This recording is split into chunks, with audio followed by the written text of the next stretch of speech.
खजाने की खोज। एक गांव में एक रामलाल नाम का एक किसान अपनी पत्नी और 4 लड़कों के साथ रहता था। रामलाल खेतों में मेहनत करके अपने परिवार का पेट पालता था, लेकिन उसके चारों लड़के आलसी थे, जो गांव में वैसे ही इधर उधर घूमते रहते थे। एक दिन रामलाल ने अपनी पत्नी से कहा कि अभी तो मैं खेतों में काम कर रहा हूँ, लेकिन मेरे बाद इन लड़कों का क्या होगा? इन्होंने तो कभी मेहनत भी नहीं करी, ये तो कभी खेत भी नहीं गए। रामलाल की पत्नी ने कहा कि धीरे धीरे ये भी काम करने लगेंगे। समय बीतता गया और रामलाल के लड़के कोई काम नहीं करते थे। एक बार रामलाल बहुत बीमार पड़ गया। वह काफ़ी दिनों तक बीमार ही रहा। उसने अपनी पत्नी को कहा कि वह चारों लड़कों को बुला कर लाए।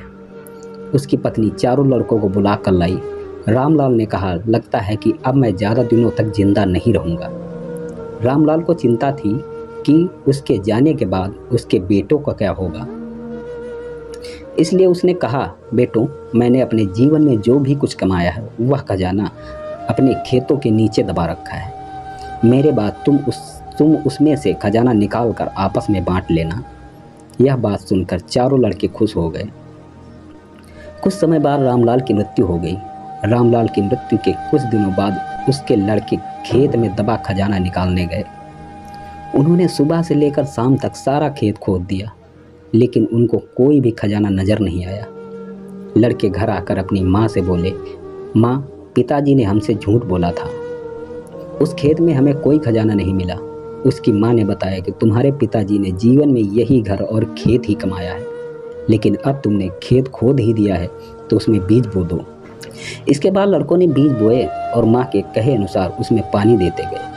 कुछ समय बाद फसल पककर तैयार हो गई, जिसको बेचकर लड़कों को अच्छा मुनाफा हुआ, जिसे लेकर वह अपनी माँ के पास पहुँचे। माँ ने कहा कि तुम्हारी मेहनत ही असली खजाना है, यही तुम्हारे पिताजी तुमको समझाना चाहते थे। दोस्तों, इस कहानी से हमें यह सीख मिलती है कि हमें आलस्य को त्याग कर मेहनत करना चाहिए। मेहनत ही इंसान की असली दौलत है।